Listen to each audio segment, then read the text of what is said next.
Paris 1962. Une jeune fille de 18 ans entre timidement dans un studio d'enregistrement avec sa guitare acoustique et une chanson qu'elle a écrite dans sa chambre d'étudiante. 4 minutes plus tard, elle ressort avec un disque qui va révolutionner la musique française et faire d'elle l'une des voix les plus emblématiques de sa génération. Cette jeune fille, c'était Françoise Hardy, et cette chanson, Tous les garçons et les filles, allait devenir l'hymne d'une époque entière. Mais comment cette adolescente introvertie, qui avait peur de chanter devant plus de 3 personnes, est-elle devenue l'icône absolue des années yéyé et l'une des dernières légendes vivantes de la chanson française?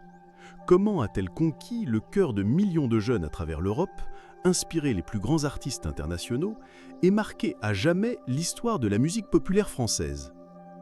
L'histoire de Françoise Hardy commence bien avant les projecteurs et les plateaux de télévision, dans les rues tranquilles du 9e arrondissement de Paris, où naît le 17 janvier 1944 une petite fille destinée à bouleverser les codes de la chanson française. Fille d'une mère célibataire courageuse, Madeleine Hardy, qui élève seule ses 2 filles dans un appartement modeste de la rue de Navarin, Françoise grandit dans un univers où la mélancolie côtoie la détermination. Dès son plus jeune âge, la petite Françoise se distingue par une sensibilité particulière et une timidité maladive qui la pousse vers la solitude et la rêverie. Pendant que les autres enfants jouent dans la cour, elle préfère se réfugier dans sa chambre avec des livres et la radio qui diffusent les premières influences américaines de l'après-guerre. C'est là, dans ce cocon silencieux, qu'elle découvre sa passion pour la musique, en écoutant les voix de Brigitte Bardot, Elvis Presley et les Everly Brothers qui résonnent dans les ondes parisiennes. À 13 ans, un événement va changer le cours de sa vie. Sa mère lui offre une guitare acoustique pour son anniversaire. Cet instrument devient rapidement son confident le plus fidèle, celui avec lequel elle exprime toutes les émotions qu'elle n'arrive pas à verbaliser. Seule dans sa chambre, elle apprend les accords de base et commence à composer ses premiers textes, des mélodies simples mais chargées d'une mélancolie précoce qui caractérisera plus tard son style unique. Les années d'adolescence de Françoise se déroulent entre les cours au lycée et les longues heures passées à perfectionner son art en autodidacte. Elle écoute inlassablement les disques de Paul Anka, Cliff Richard et Connie Francis, analysant leurs mélodies et s'inspirant de leur rythme pour créer leurs propres compositions.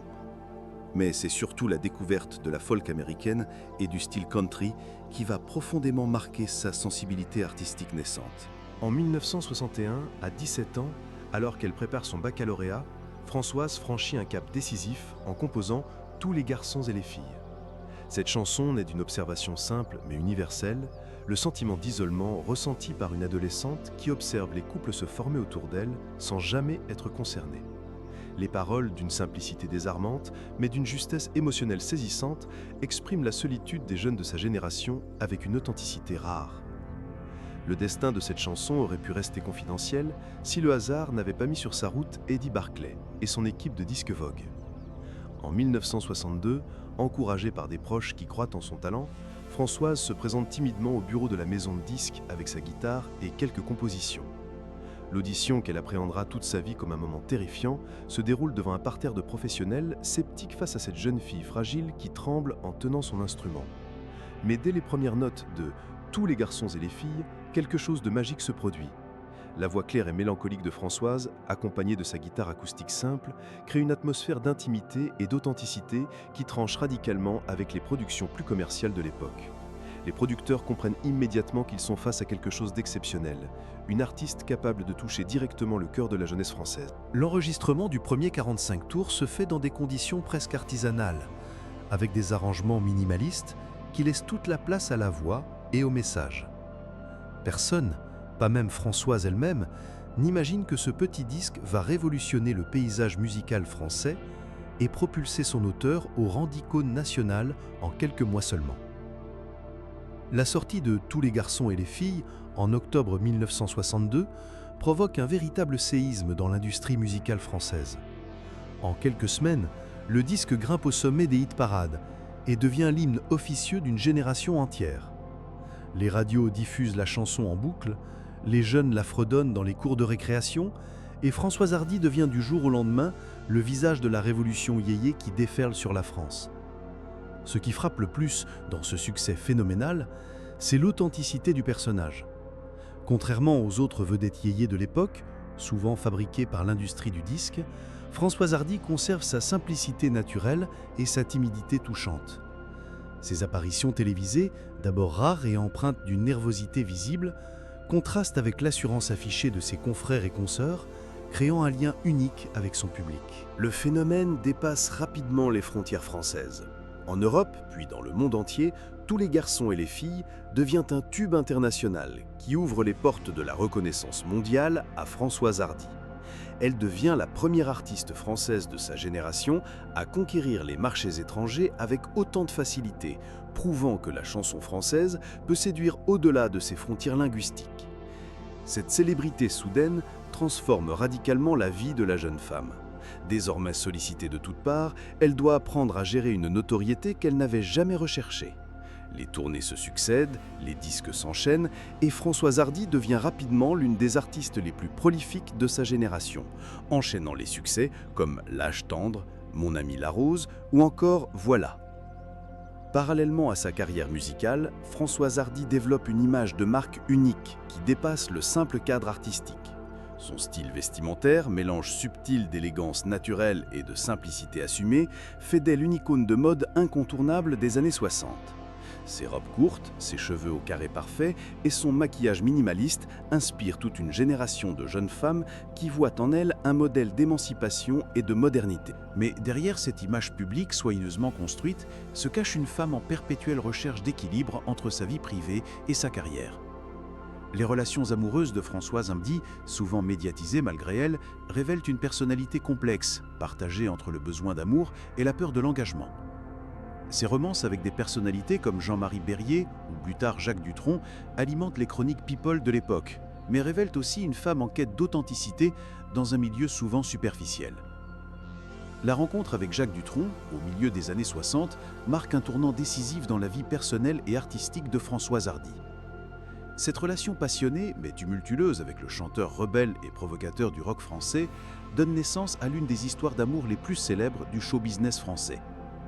Leur couple, fait de ruptures et de réconciliations, de complicité artistique et de conflits personnels, fascine les médias et le public pendant plus de 3 décennies. De cette union naît en 1973 Thomas Dutronc, qui perpétuera la tradition familiale en devenant lui-même musicien.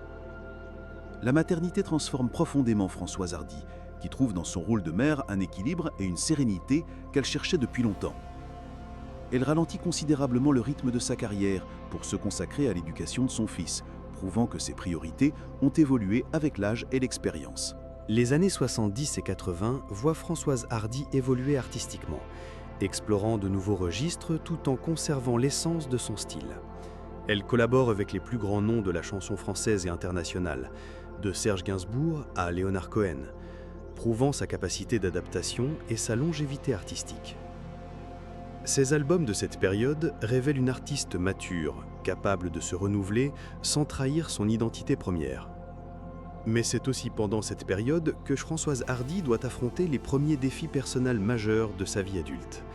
Les difficultés relationnelles avec Jacques Dutronc, les pressions du milieu artistique et les questionnements existentiels propres à la quarantaine la poussent vers une introspection profonde qui se reflète dans ses compositions de plus en plus personnelles et philosophiques. La passion de Françoise Hardy pour l'astrologie, développée au cours des années 80, révèle une autre facette de sa personnalité. Cette quête spirituelle et ésotérique, qui surprend parfois ses fans habitués à son image de chanteuse romantique, témoigne d'une recherche constante de sens et d'harmonie. Elle publie même plusieurs ouvrages sur le sujet, prouvant que ses centres d'intérêt dépassent largement le cadre musical. Les années 90 marquent un retour en force de Françoise Hardy sur la scène artistique française. Ces albums de cette période, plus sombres et introspectifs, révèlent une artiste arrivée à maturité, capable d'exprimer avec une acuité remarquable les questionnements et les angoisses de l'âge mûr. Des titres comme « Partir quand même » ou « Tant de belles choses » témoignent d'une évolution artistique constante et d'une sincérité émotionnelle intacte. Cependant, c'est aussi à cette époque que Françoise Hardy doit affronter l'un des défis les plus difficiles de sa vie, la maladie.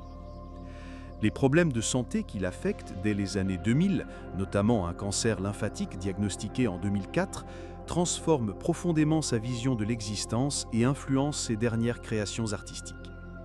Loin de la faire renoncer à sa carrière, cette épreuve la pousse vers une expression artistique encore plus pure et dépouillée. L'annonce de sa maladie provoque une vague d'émotions dans le milieu artistique français et chez ses fans du monde entier. Cette période douloureuse révèle l'attachement profond que le public porte à cet artiste qui a accompagné plusieurs générations dans leur joie et leur peine. Des témoignages d'affection et de soutien affluent de partout, confirmant le statut d'icône intouchable de Françoise Hardy dans le paysage culturel français. Malgré les traitements lourds et les effets secondaires débilitants, Françoise Hardy continue à composer et à enregistrer, puisant dans cette épreuve une inspiration nouvelle pour des chansons d'une beauté et d'une profondeur saisissantes. Son album « Tant de belles choses », sorti en 2004 au plus fort de sa bataille contre la maladie, est unanimement salué par la critique comme l'un de ses meilleurs, prouvant que l'adversité peut parfois révéler le meilleur d'un artiste. L'héritage de Françoise Hardy dépasse largement le cadre de sa production discographique. En tant que pionnière de la chanson française moderne, elle a ouvert la voie à de nombreuses artistes féminines et a contribué à moderniser l'image de la France à l'étranger.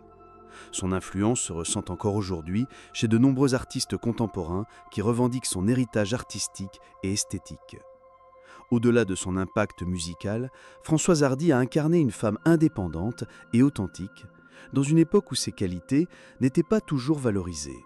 Sa capacité à rester fidèle à elle-même, malgré les pressions de l'industrie du spectacle et les évolutions de la société, fait d'elle une figure inspirante pour de nombreuses générations de femmes. Aujourd'hui, alors qu'elle a dépassé les 80 ans, Françoise Hardy reste une référence incontournable de la culture française.